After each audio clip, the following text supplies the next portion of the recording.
the transition between not grooving and grooving is borderline mystical. Like, you know, if you ever met a bassist, you would just see that some of them have it and some of them do not have it.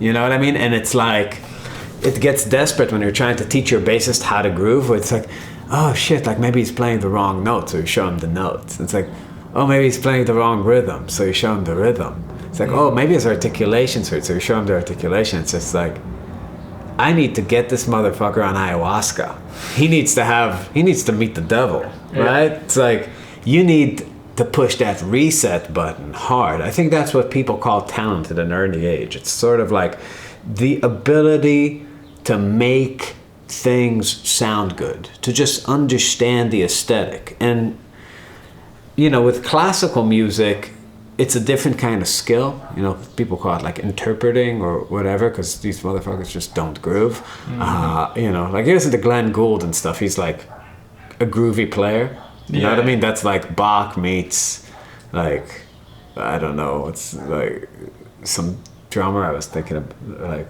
Bernard Purdy. You know, to where it's, everything is like super percussive and super groovy.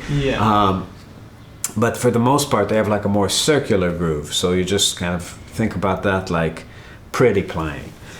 But you need to like actually be a drummer, actually groove. So how do you, it's a completely internal process in the sense of like, if you're not, what is this thing you're trying to do while you're playing, right? It's like, what are you imagining? What needs to happen? You know what I mean? It's like, what are you trying to do in terms of rhythm, right? It's like, what's the dance that you're trying to evoke? Are you trying to evoke a dance correctly? How do people move to a ballad? You're the one in control of that, right? So I think grooving is being connected to the actual physical movement you're trying to put into the music. And the thing is, a lot of people are not trying to do anything. They're just trying to survive. You know what I mean? They're just like, I'm just following orders. I'm just moving my hands. You don't want to be there. You want to take the reins and try to make something happen. So Georgia, right? Going back to Georgia. How do you want Georgia to feel? It could feel a lot of ways, you know, even at the same tempo. And it's a subtle thing. I'm not sure, like, I'm not saying you need to have 10 variations on the same swing thing.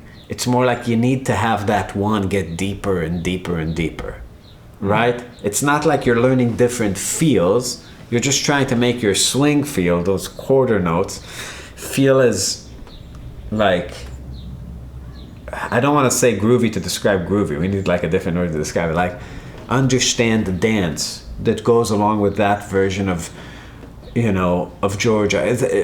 When you listen to like Billie Holiday talk about like playing blues, there's like this bit in Fine and Mellow in the beginning of it where she says like, I don't think I ever played the same tempo twice or sang it the same way twice. And I think that's something, that's a statement that's very true to the way jazz should be played.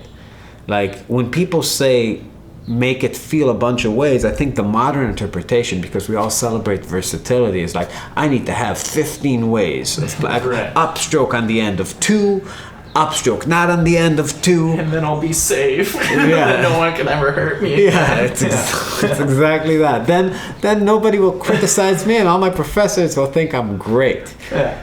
But that's not the meaning. The meaning is to just trust your interpretation of what feeling good is today.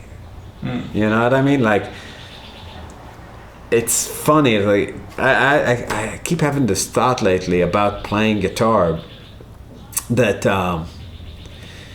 I know how to play guitar, right? But like, I need to know how to play this guitar when I'm playing it. There's like sort of the physicality of the instrument you have, and every instrument is really different, and you need to get a good sound out of the instrument that's in your hand right now and you watch YouTube and somebody has like a different setup, you know, could be like different amps, different whatever, or like if it's acoustic, different string tension, different string, different woods. It's too complicated to imitate exactly. And it's like you make these micro adjustments in your body to fish the sound out of what you're doing. That's true rhythmically and it's true sonically. So back to Georgia, all I'm trying to say is try to be connected to how you're trying to make that feel. And a good way to be connected is to just breathe naturally and move, right? Be relaxed.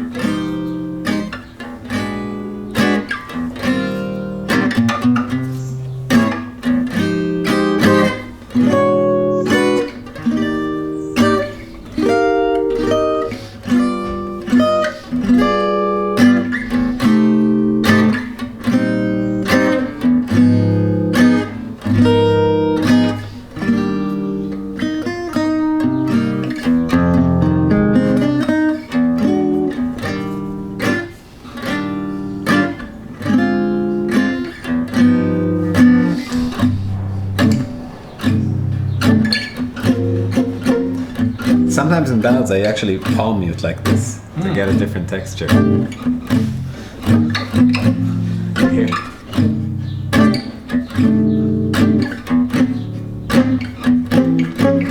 It really helps putting your sound behind something, but still having... You never want your motion to shrink to a place where you're not able to be physical, because you're not going to play good rhythm if you're afraid to move.